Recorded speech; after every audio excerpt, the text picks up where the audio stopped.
Écoute de Radio Mali, il est 13h à Mankourani, région de Ségou, et à Samé Wolof, région de Kaye, c'est l'heure de votre journal de la mi-journée.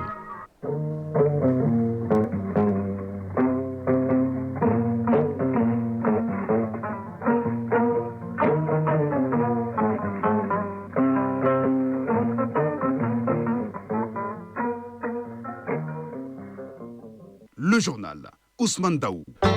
Mesdames et messieurs, bonjour à la une de ce 13h. Le projet de la Charte nationale pour la paix et la réconciliation nationale est prêt. Avec ses 105 articles, 16 titres et 39 chapitres, il fait l'objet depuis hier d'un atelier de partage avec les forces vives et la diaspora malienne avant sa remise officielle demain au président de la transition. C'est parti depuis ce matin pour les épreuves de brevet technicien de santé. Ils sont 10 122 candidats qui composent en santé maternelle et infantile, santé publique, technicien de laboratoire et de pharmacie. La première enveloppe a été ouverte par le ministre de l'Éducation nationale au lycée Aminata Diallo. Dans notre dossier de ce 13h, nous vous amenons sur la toile. De nos jours, beaucoup de personnes usent et abusent des GAFA, Google, Apple, Facebook et Amazon pour véhiculer des fausses informations qui mettent à rude preuve la cohésion sociale et le vivre ensemble au Mali. Bokari Koulibaly nous en parlera. Hors du Mali en Guinée, le gouvernement déclare la guerre aux unités industrielles qui sont dans l'illégalité. Plus de 1000 ont été fermées. Il s'agit de préserver la santé de la population. La Chine et l'Union européenne autour de la table ce jeudi pour mettre en place des accords commerciaux après 50 ans de coopération. En attendant au Japon, le Premier ministre Ishugi Ishiba est en perte de vitesse avec un revers hier aux élections sénatoriales. En sport, on parlera football avec le sacre de l'USFASDAM pour la première fois, de handball avec le championnat national, mais également de monter en première division. Voilà pour le sommaire dans un instant, les détails. Lundi 21 juillet 2025, mesdames et messieurs, bonjour. Merci d'avoir choisi Radio Mali pour vous informer. Bienvenue. Tout d'abord, le Premier ministre, ministre de l'Administration territoriale et de la décentralisation, le journal de division Abdoulaye Maïga a présidé hier au Centre international de conférence de Bamako la cérémonie d'ouverture de l'atelier de restitution des travaux de la commission de rédaction de la Charte nationale pour la paix et la réconciliation nationale avec les forces vives de la nation et également les Maliens établis à l'extérieur. À travers cet exercice qui dure 3 jours, il s'agit de familiariser les participants avec le contenu de ce document qui devra jouer un rôle important dans la réconciliation et la cohésion nationale au Mali. Mamadi Koné et Aliou Touré de la presse de la primature. Après plusieurs mois de réflexion et d'échanges avec l'ensemble des couches de la population du Mali, le moment est venu pour la commission de rédaction du projet de charte nationale pour la paix et la réconciliation nationale de restituer les conclusions des travaux. À cet exercice de 3 jours sont conviés les forces vives de la nation, les délégués des Maliens établis à l'extérieur et les gouverneurs de région. Ousmane Issoufi Maïga, président de la commission de rédaction du projet de charte nationale pour la paix et la réconciliation nationale. Il s'agit de jeter un dernier coup d'œil sur ce travail qui restera un travail d'humain, mais conçu par des hommes et femmes avec leurs expériences de longues années dans des domaines professionnels pointus, leur patriotisme à l'appel du devoir, le fruit de leurs réflexions, ajouté au produit de contribution des forces vives, apporte sans aucun doute la lumière nécessaire pour éclairer le chemin vers une paix durable. La charte est un document de référence rédigé par une cinquantaine d'experts et est destiné à consolider la paix et à renforcer la cohésion nationale. Projet de la charte pour la paix et la réconciliation nationale conçu dans un contexte de crise multidimensionnelle et de conflits persistants, tel que le souhaite le chef de l'État, qu'il a initié. Après avoir rappelé les péripéties qui ont amené le président de la transition à mettre fin à l'accord d'Alger, le Premier ministre a salué la démarche inclusive de la commission de rédaction avant de déclarer que l'atelier est une occasion de familiariser davantage les acteurs sociaux et institutionnels avec le contenu du projet de charte. Général de division Abdoulaye Maïga, Premier ministre, ministre de l'administration territoriale et de la décentralisation. C'est effectivement un lieu de conception de la stratégie de mobilisation pour l'appropriation et l'opérationnalisation de ces dispositions. En conséquence, nous devons œuvrer chacun et tous sans relâche pour écrire ensemble cette nouvelle page afin de rendre irréversible la nouvelle approche endogène du processus de paix basée sur les valeurs sociales et culturelles maliennes pour refonder l'État et recoudre le tissu social. À avoir comme repère l'attachement du peuple malien à son unité, à son histoire, à sa diversité et à ses valeurs socio-culturelles, je vous invite également à faire des 3 principes directeurs de l'action publique spécifiés dans l'article 34 de la Constitution de notre pays, votre boussole. Le Premier ministre a adressé ses félicitations à l'ensemble des couches de la nation pour leur participation de qualité au processus. Il a également rendu un hommage mérité à nos femmes ainsi qu'au président de la commission de rédaction du projet de charte. Au nom de son Excellence le général d'armée Assimi Goïta, président de la transition, chef de l'État, rendre hommage à une personnalité qui a le Mali chevillé au corps. Cet homme d'État a dédié avec foi et dévouement tout son courage et toute sa santé au Mali. Il incarne l'approche nationale du processus de paix au Mali, alliant dialogue inclusif, consultation terrain, gouvernance éthique et appropriation citoyenne, homme de principe très rigoureux. Votre leadership, tout au cours de la rédaction de la charte, vise à offrir un cadre durable pour construire une paix stable fondée sur la cohésion nationale, la sécurité et un vivre ensemble aux populations maliennes. Monsieur Ousmane Issoufou Maïga, président de la Commission. J'associe à cet hommage l'ensemble de nos forces de défense et de sécurité, nos femmes qui veillent à chaque instant à l'intégrité territoriale de notre pays, à la sécurité des personnes et leurs biens. Elles préservent notre liberté et notre souveraineté. Le projet de charte nationale pour la paix et la réconciliation nationale comprend 116 articles, 16 titres et 39 chapitres. Le document final sera remis au président de la transition, chef de l'État, le général d'armée Assimi Goïta. Sera Mamadi Koné demain et à suivre cet événement sur le réseau ORTM, à savoir la télévision nationale ORTM1 et la radio nationale pour la remise officielle au président de la transition du projet de charte nationale pour la paix et la réconciliation. Ceci dit, examen de fin de cycle des écoles de santé, les 10 122 candidats inscrits sont soumis depuis ce matin aux épreuves de brevet de technicien de santé. Ils composent en santé maternelle et infantile, santé publique et technicien de laboratoire de pharmacie. C'est le ministre de l'Éducation nationale qui a ouvert la première enveloppe ce matin. C'était au lycée Ba Aminata Diallo, Fademba Keïta. Les 10 122 candidats en sciences de la santé répartis entre les 17 centres du pays sont à la quête du brevet de technicien de santé. Diplôme axé sur la formation professionnelle qui sanctionne les 3 ans d'études dans un établissement technique en sciences de la santé. Au centre du lycée Ba Aminata Diallo, le climat semble favorable pour un bon déroulement des examens. Constat du ministre de l'Éducation nationale après quelques tours dans certaines salles d'examen. Amadou Savané, ministre de l'Éducation nationale. Se concentrer sur leur sujet, de lire attentivement les sujets. Aux surveillants, c'est la même chose de tout temps. Le laxisme dans la surveillance des épreuves, ce n'est pas bon. Toutes les consignes, tout ce qui concerne la police des examens doit être respecté. Samba Diakité, président du centre du lycée Ba Aminata Diallo. Nous avons 24 salles de 30 de SMI, plus une salle de 17 et une salle de 24. Pour la TLP, nous avons 6 salles de 30 et la dernière salle de TLP, ça fait une salle de 23.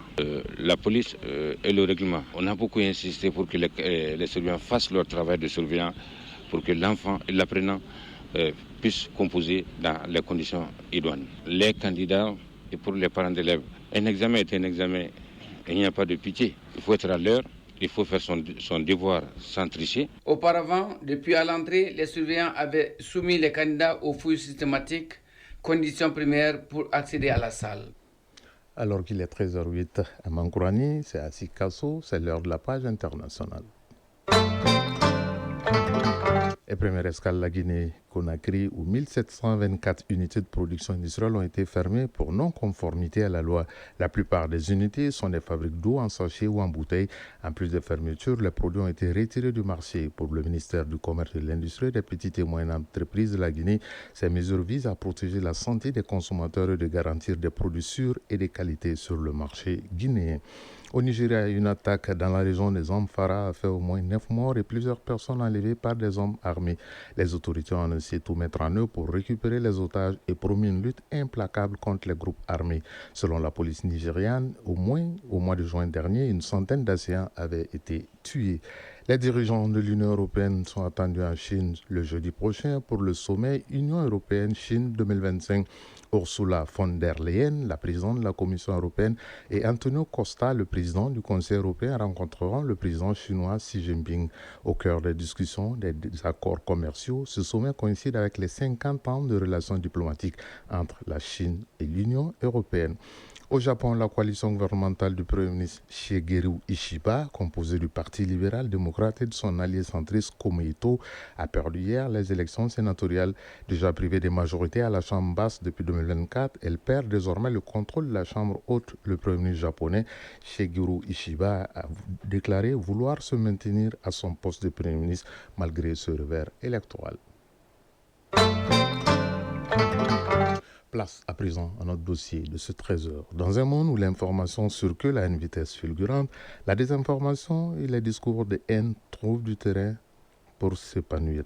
D'espaces de vente, d'échange ou de divertissement, les réseaux sociaux sont utilisés par certains pour distiller de fausses informations et porter atteinte à la cohésion sociale et au vivre ensemble, c'est-à-dire les GAFA, Google, Apple, Facebook et Amazon sont devenus des terrains pour certains de tisser la haine entre les Maliens. Pourquoi? Pour en savoir davantage, suivant ce reportage de Bokari Koulibaly. Le footballeur le plus célèbre, Kylian Mbappé, est devenu sponsor de l'application mobile officielle qui permet aux Maliens de changer de vie et de réussir. La voix que vous venez d'entendre n'est pas celle de Nyanya Alou Traoré, journaliste à l'ORTM. Il s'agit d'une imitation générée par l'intelligence artificielle, une manipulation numérique. On parle ici de désinformation, contenu audio, vidéo ou images modifiées, détournées de leur contexte. Objectif, tromper les internautes. Makan Fofana en a été victime. Cela fait quelques années, bien sûr, il m'est arrivé de partager un faux communiqué, bien sûr, attribué au gouvernement de la République du Mali. En réalité, j'y avais cru parce que c'était à peu près identique aux communiqués officiels du gouvernement malien. Dans un pays à faible taux d'alphabétisation et confronté à l'insécurité, la désinformation et les discours de haine se répandent sur les plateformes numériques. Résultat, la cohésion sociale est durement touchée. Mohamed Tunkara, sociologue. Les discours de haine ébranlent la cohésion sociale. Ils créent des divisions au sein de la communauté. Et quand certains groupes sont stigmatisés et déshumanisés, cela crée une situation conflictuelle et instaure un climat de méfiance. Rien qu'en début d'année, la plateforme d'État Reportol, spécialisée dans la fourniture de statistiques sur l'utilisation des réseaux sociaux et Internet, dénombrait plus de 2 millions d'utilisateurs des réseaux sociaux au Mali. Mais face au flot d'informations, comment distinguer le vrai du faux? Abdoulaye Guindo, coordinateur de la plateforme Bembere. La première chose qui permet d'identifier une fausse information, c'est lorsqu'elle n'a pas de source. Comme on le dit en matière de journalisme, toute information est une information qui a une source. Et cette source doit être vérifiable. Maintenant, sur les réseaux sociaux, vu que les gens aiment un peu tout ce qui est buzz, tout ce qui est sensation, donc à chaque fois qu'une information est relayée par plusieurs personnes, vous devez commencer à avoir des doutes. Depuis 2019, le pôle national de lutte contre la cybercriminalité mène des actions pour réguler les contenus en ligne. Adaman Koulibaly, procureur du pôle national de lutte contre la cybercriminalité. En ce qui concerne la désinformation, c'est la sensibilisation, mais à un moment donné, forcément, il faudrait qu'il y ait des poursuites et des condamnations. Et donc, comme je l'ai dit, ces condamnations peuvent aller de quelques mois à plusieurs années et ça peut aller des amendes de quelques milliers de nos francs à plusieurs dizaines, voire centaines de millions de francs CFA. Mais l'État n'est pas seul. Des ONG comme Search for Common Ground s'investissent dans la lutte contre la désinformation à travers des campagnes communautaires. Ibrahim Ag Ahmadou, responsable média à Search for Common Ground. On a deux approches principales. Une approche qu'on appelle l'alphabétisation numérique, où on travaille avec les écoles de journalisme, avec les jeunes, avec les femmes, mais aussi une approche qu'on appelle design governance, où on travaille avec les autorités comme la HAC. Donc nous essayons ensemble à ce que le média soit régulé. Pour contrer ces fléaux, citoyens, experts et institutions proposent des solutions. Mamadou Ba Didokba, utilisateur des réseaux sociaux. De ne pas se précipiter pour partager une information sans pour autant vérifier la source et la véracité de cette information. Mohamed Tunkara, sociologue. Il faut aussi mettre l'accent sur l'éducation aux médias. Autrement dit, apprendre aux individus à identifier les sources fiables. Makan Fofana, utilisateur des réseaux sociaux. Il faut aussi une sensibilisation, beaucoup plus de sensibilisation dans nos langues nationales. Parce que ceux qui sont beaucoup plus touchés et ceux qui partagent beaucoup plus ces informations sont des gens qui n'ont pas été à l'école. Ibrahim Ag Ahmadou, responsable média à Search for Common Ground. Nos autorités doivent comprendre qu'ils ont le pouvoir de s'attaquer à Meta, par exemple Facebook. C'est-à-dire de ne pas les fermer, mais de les poursuivre. On n'a pas envie de scroller, par exemple, sur Facebook et de tomber sur de mauvaises informations. Ils doivent contrôler ça, ils ont le pouvoir de contrôler ça. La désinformation et les discours de haine ne sont pas des simples propos. Ce sont des armes qui brisent des vies. Face à ces dangers, une prise de conscience collective s'impose pour une utilisation plus responsable des médias sociaux.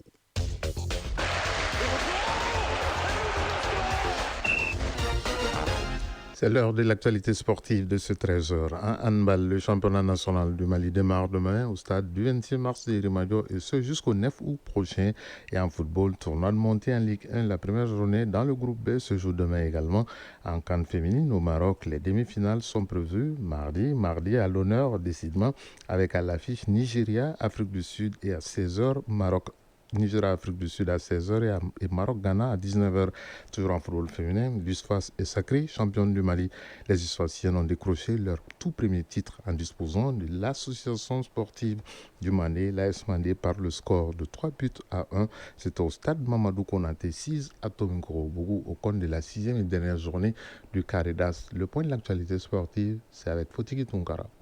En football féminin, le championnat national du Mali a connu son épilogue hier avec le sacre de l'USFAS aux dépens de l'AS Mandé au compte de la 6e et dernière journée du Carré d'As hier. L'USFAS a battu l'AS Mandé par le score de 3-1 au stade Mamadou Konaté. Les USFASiennes décrochent ainsi le titre de championne du Mali au titre de la saison 2024-2025. Les militaires réalisent du coup le double coupe championnat après la finale de la Coupe du Mali remportée 1-0 dimanche le 29 juin dernier face aux Mandéka qui vivent finalement une saison blanche. Les détails avec Awa Kamisoko. Portés par l'ambition de réaliser le doublé, Coupe Championnat, les militaires de l'USFAS ont entamé cette dernière rencontre avec détermination et agressivité. Très vite, elles prennent le match à leur compte. À la 8e minute, Safiatou Keita ouvre le score à la suite d'une action collective bien menée. Elle revient à la charge à la 29e minute pour signer son doublé, mettant ainsi son équipe à l'abri. L'AS Mandi, déjà bousculé, encaisse un 3e but à la 33e minute suite à un malheureux but contre son camp de Mariam Samaki. Une erreur qui pèse lourd dans ce match déterminant. Orienta Yansogre donne un mince espoir à son équipe en réduisant la marque à la 36e minute, 3-1. Au retour de vestiaire, l'intensité baisse légèrement, mais le suspense demeure. L'AS Mandé tente de revenir dans la partie, se procura quelques occasions. Mais la défense de l'USFAS reste solide, bien organisée et disciplinée. Aucun autre but ne sera marqué jusqu'au coup de sifflet final. Score final 3-1. Les militaires remportent le championnat national et s'offrent un doublé historique, Coupe Championnat. Ce triomphe vient couronner une saison exceptionnelle pour les USFASiennes. L'USFAS se tourne désormais vers la phase éliminatoire de la Ligue des champions féminines de la CAF. L'ambition est claire, accéder à la phase de poule et représenter fièrement le Mali sur la scène continentale. CAN féminine Maroc 2024, l'affiche de la finale sera connue demain mardi au terme du Carré d'As. En première demi-finale, le Nigeria affrontera l'Afrique du Sud à 16h au stade Larbi Zaouli de Casablanca. Cette confrontation entre le Nigeria, pays le plus capé de la compétition avec 9 trophées, et l'Afrique du Sud, pays tenant du titre, est une finale avant la lettre. La deuxième demi-finale mettra aux prises le Maroc et le Ghana à 19h au stade olympique de Rabat. Là aussi, la rencontre ne manquera pas de piquant entre une équipe marocaine qui entend atteindre la finale pour la deuxième fois d'affilée et une équipe ghanéenne qui veut redorer son blason. Tournoi de montée en Ligue 1, le groupe B entre en scène demain mardi. Au programme de cette première journée, l'AS Kaye jouera contre Sony AC de Gao au stade Ouezin Koulibaly à 16h. Au même moment, au stade Mamadou Konaté, le FC Malkoura de Koulikoro affrontera l'AS Douane de Sigasso. Au compte de la première journée du groupe A samedi, Derby Academy de Bamako a battu LUGFC de Kidal 5-0. ATS de Koro a dominé Tombouctou FC 7-1. Le FC Balazan de Ségou était exempté lors de cette première journée. Championnat national de handball, l'édition 2025 commence demain mardi. Toutes les rencontres se joueront au stade du 26 mars de Rimadio, dans la salle Abdallah Maman. Pour cette édition, la fédération a constitué 2 poules pour les hommes et une poule unique pour les femmes. Pour plus de détails, écoutons le président de la fédération, le commissaire-colonel Cheikh Mamadou Chérif Tunkara, s'exprime au micro des femmes Roujourté. On va pérenniser ce qu'on a commencé. Il s'agit de bien héberger les gens, bien les restaurer, corriger les les imperfections. Ça se joue dans une salle. La pluie n'empêche pas, le soleil n'empêche pas. Donc c'est très bien et nous remercions nos autorités qui ont mis tout en œuvre pour mettre les stades aux normes et mettre à la disposition des sportifs maliens et particulièrement du handball. Le message est demandé au public sportif de sortir massivement, d'aller supporter les régions. Toutes les régions où se trouvent les ligues de handball seront là. Ce championnat national 2025 de handball se poursuivra jusqu'au 9 août prochain. Il est 13h20 à Dramani, région Nkaï, à Logo-Kakulu, la même heure, localité également à Kaï. C'est la fin de cette session d'information. Mais avant de nous séparer, retenez que la commission de rédaction de la Charte nationale pour la paix et la réconciliation nationale va remettre demain officiellement le projet de charte au président de la transition, le général d'armée Assimi Goïta. Un événement à suivre en direct sur votre télévision nationale ORTM1 et sur la radio nationale. Ce journal vous a été présenté par Ousmane Daou, mise en onde Absi Traoré, réalisation Jafar Cham, mise en ligne Badji Touré. Prochain rendez-vous avec l'actualité, c'est à 19h30. Vous serez en compagnie de Kouma Sissé. Si vous êtes à table, bon appétit. Si vous avez fini de manger, bonne digestion. Bel après-midi à toutes et à tous. Et excellente semaine. Chacun de nous ne peut être une étoile, mais tâchons de briller pour éclairer là où nous sommes. Tout le plaisir a été pour nous de vous servir. Au revoir et à très bientôt.